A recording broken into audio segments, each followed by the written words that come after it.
Hello students, आज के इस वीडियो में हम बात करने वाले हैं potential energy of system of three charges.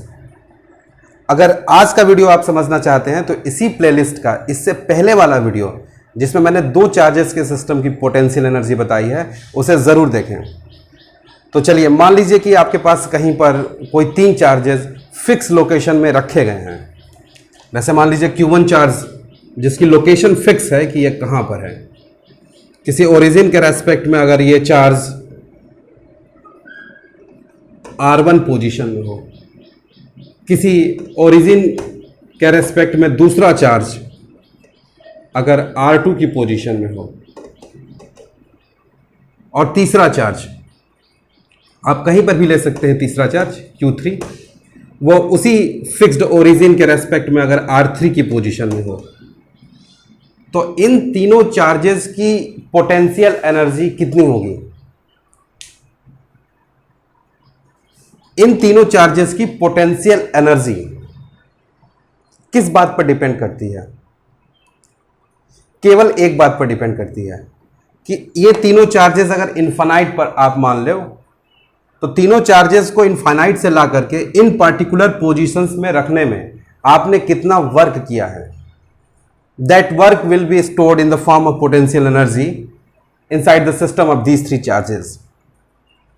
सरल भाषा में अगर आप इन तीन चार्जेस के सिस्टम की पोटेंशियल एनर्जी क्या होती है ये समझना चाहते हो, तो आप ये मान लीजिए कि ये तीनों चार्जेस एक दूसरे से काफी जुदा थे, अलग अलग थे, इनफाइनाइट पर थे, और इनफाइनाइट से बारी बारी से ला करके इन चार्जेस को इनकी लोकेशंस पर रखा गया है।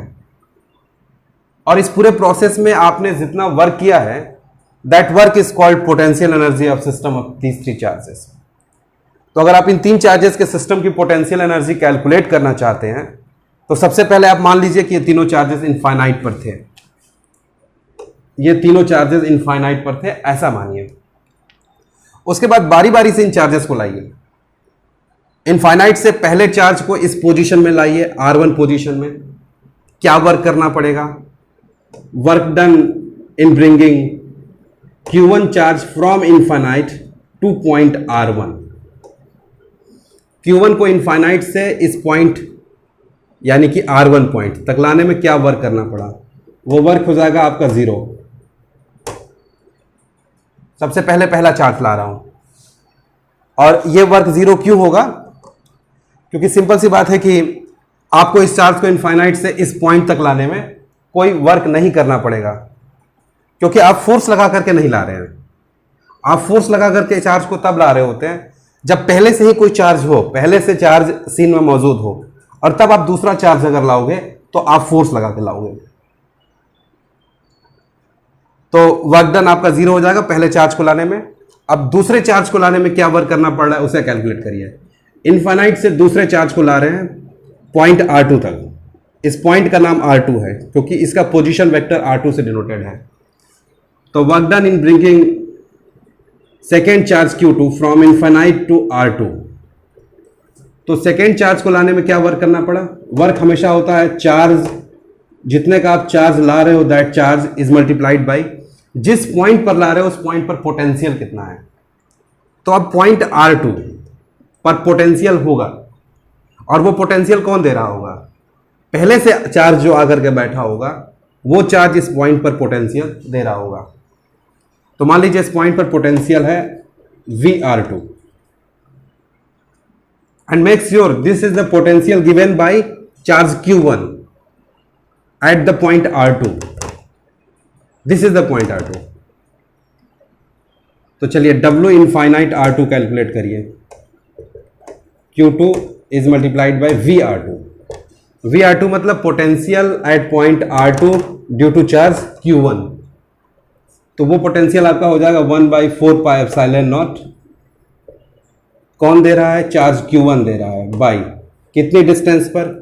तो आप इस डिस्टेंस को नोट कर लीजिए, यहां से यहां तक की डिस्टेंस कितनी है। ये R1 है, ये R2 है, तो आप इस डिस्टेंस को R12 कह सकते हो। इसमें कोई तमाशे वाली बात नहीं है क्योंकि ये स्केलर क्वांटिटी है।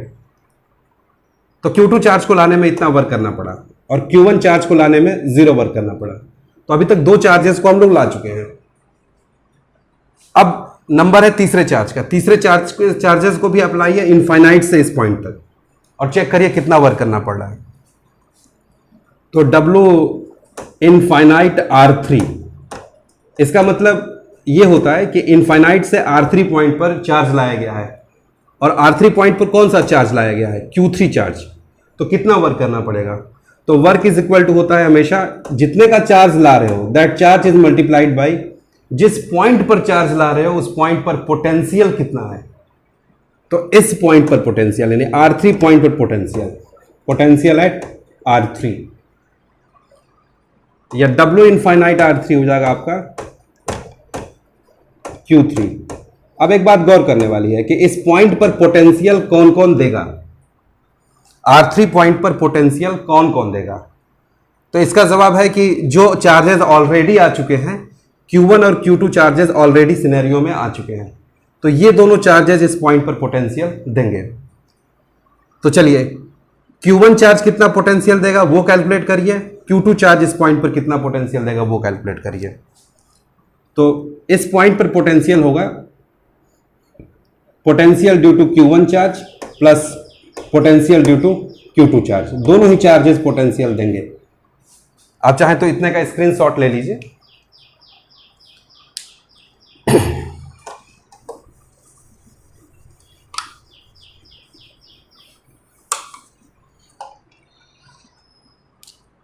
तो अभी तक आया था W infinite R3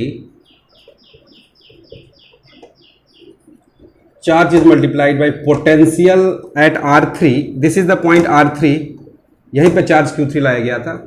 potential at a point R3 because of first charge Q1 plus potential due to Q2 charge, ये आपका आ जाएगा W infinite R3 is equal to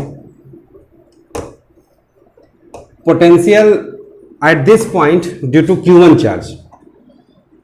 Q1 charge इस पॉइंट पर कितना पोटेंशियल दे रहा है? आंसर है 1/4 pi epsilon not charge Q1 by distance. ये डिस्टेंस कितनी हो जाएगी? ये डिस्टेंस हो जाएगी बच्चों R13। अगर ये R1 है ये R3 है तो ये डिस्टेंस R13 से आप डिनोट कर सकते हो। Q1 से Q3 तक की डिस्टेंस R13 मानी जाती है, R13 plus 1/4 pi epsilon naught potential at Q2, potential due to charge Q2, वो कितना हो जाएगा? Q2 से Q3 तक की डिस्टेंस जो है वो R23 मानी जाती है। Bracket close. आप इसे कैलकुलेट कर दीजिए simply. W infinite R3 is equal to Q3, अंदर मल्टीप्लाई करिए, Q3 Q1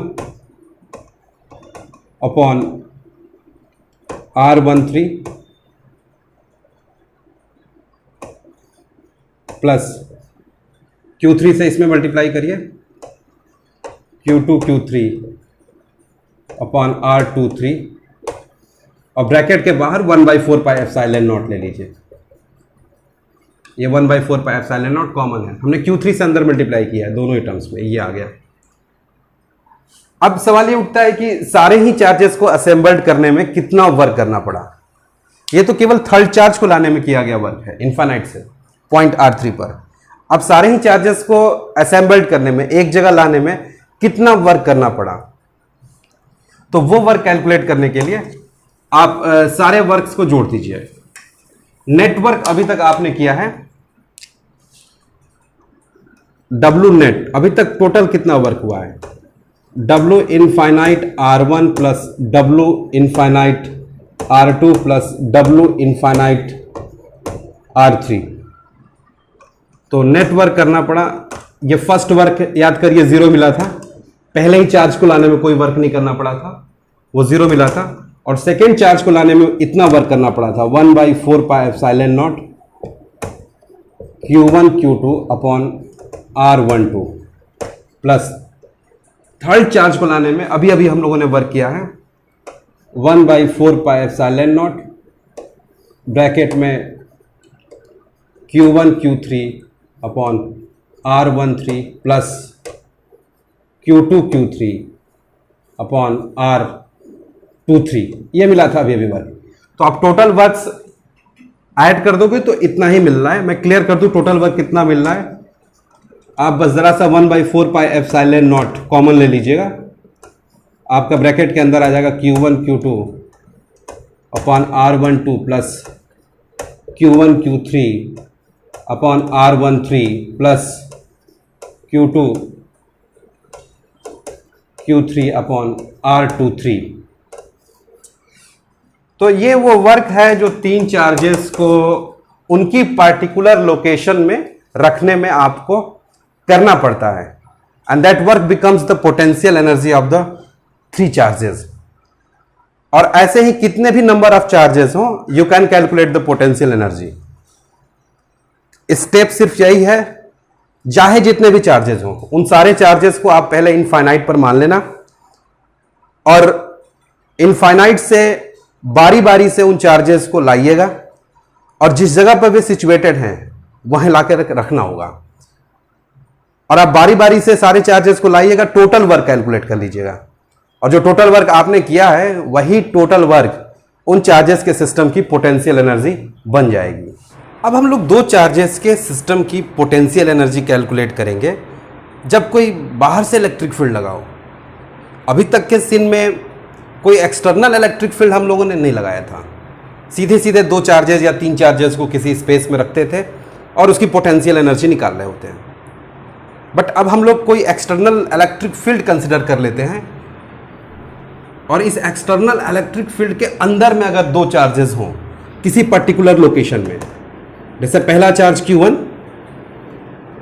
लोकेशन R1 किसी ओरिजिन के रेस्पेक्ट में, और फिर कोई दूसरा चार्ज Q2 उसकी लोकेशन R2 किसी पार्टिकुलर ओरिजिन के रेस्पेक्ट में, और ये दोनों के दोनों चार्जेस किसी इलेक्ट्रिक फील्ड के अंदर अगर रखे गए हों, तो अब ये चार्जेस कितनी एनर्जी प्रोसेस करेंगे, कितनी टोटल पोटेंशियल एनर्जी प्रोसेस करेंगे। तो इसका जवाब बहुत ही सिंपल है। जब इलेक्ट्रिक फील्ड नहीं था तो इन दो चार्जेस ने कितनी एनर्जी प्रोसेस की थी। दो चार्जेस के सिस्टम ने बच्चों इतनी एनर्जी प्रोसेस की थी जब इलेक्ट्रिक फील्ड नहीं था। W is equal to W1 is equal to 1/4 pi epsilon naught Q1 Q2 upon R12, इतनी एनर्जी प्रोसेस कर रहा था। But now there is electric field, तो इस इलेक्ट्रिक फील्ड के प्रेजेंट होने की वजह से इन चार्जेस में कुछ एडिशनल एनर्जी होगी, क्योंकि इससे पहले आपको इस चार्ज को लाने में कोई तकलीफ नहीं हुई थी, वर्क जीरो था। याद करिए, थोड़ी देर के लिए मान लीजिए इलेक्ट्रिक फील्ड प्रेजेंट नहीं है, तो इन दो चार्जेस के सिस्टम की पोटेंशियल एनर्जी आपने कैसे कैलकुलेट की थी। इलेक्ट्रिक फील्ड जब प्रेजेंट नहीं था तो पहले चार्ज को लाया था, कोई वर्क नहीं करना पड़ा था क्योंकि आप बिना किसी फोर्स के ला दिए थे, और दूसरे चार्ज को लाने में आपको वर्क करना पड़ा था क्योंकि इलेक्ट्रिक फील्ड पहले चार्ज ने दिया और उस इलेक्ट्रिक फील्ड के अगेंस्ट ला रहे थे सेकेंड चार्ज को, तो आपको वर्क करना पड़ा था। इस केस में क्या होगा कि अगर जब पहले से ही इलेक्ट्रिक फील्ड मौजूद है तो आपको पहला वाला जब चार्ज लाओगे तभी कुछ वर्क करना पड़ जाएगा, पहले वाले चार्ज को भी लाने में वर्क करना पड़ेगा इस इलेक्ट्रिक फील्ड के प्रेजेंस होने के कारण, क्योंकि आप इस इलेक्ट्रिक फील्ड के अगेंस्ट ला रहे हो चार्ज Q1 को। और इससे पहले जब इलेक्ट्रिक फील्ड प्रेजेंट नहीं था तो आपको पहले चार्ज को लाने में कोई तकलीफ नहीं थी क्योंकि आप फोर्स नहीं लगा रहे थे।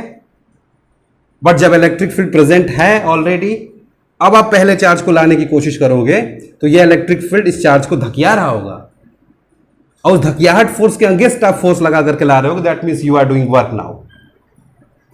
तो इलेक्ट्रिक फील्ड प्रेजेंट होने के कारण इस Q1 चार्ज में कितनी एनर्जी आ जाएगी, जरा गौर करिएगा। तो मान लीजिए इस इलेक्ट्रिक फील्ड के कारण इस पॉइंट पर पोटेंशियल, इलेक्ट्रिक फील्ड के कारण इस पॉइंट R1 पर पोटेंशियल VR1 है। मेक श्योर VR1 कौन है। इलेक्ट्रिक फील्ड के कारण पॉइंट R1 पर पोटेंशियल है VR1। तो Q1 चार्ज को इस पॉइंट पर लाकर बैठाने में कितना वर्क करना पड़ेगा, W Q1 is equal to charge is multiplied by potential at R1। इतना आपको एक्स्ट्रा वर्क करना पड़ेगा Q1 चार्ज को लाने में। और इसी तरीके से ये इलेक्ट्रिक फील्ड कुछ पोटेंशियल इस पॉइंट पर भी देगा, इलेक्ट्रिक फील्ड पोटेंशियल इस पॉइंट R2 पर भी देगा। तो Q2 चार्ज को इस इलेक्ट्रिक फील्ड के अगेंस्ट इनफाइनाइट से लाने में कितना वर्क करना पड़ेगा? Charge Q2 is multiplied by potential at R2, where VR2 is potential because of the electric field already present or the external electric field. Now the total works becomes, इतना तो जब electric field नहीं था तो work करना पड़ रहा था, but this much is the additional work जो कि इलेक्ट्रिक फील्ड प्रेजेंट होने के कारण आपको करना पड़ रहा है। तो टोटल वर्क अब आप कैलकुलेट कर सकते हो, तीनों वर्क्स को आप ऐड कर दीजिएगा तो टोटल वर्क आपको मिल जाएगा। तो तीनों वर्क्स को कैलकुलेट कर लीजिएगा। जब इलेक्ट्रिक फील्ड प्रेजेंट नहीं था तो आपको इतना वर्क करना पड़ रहा था दो चार्जेस का सिस्टम बनाने में,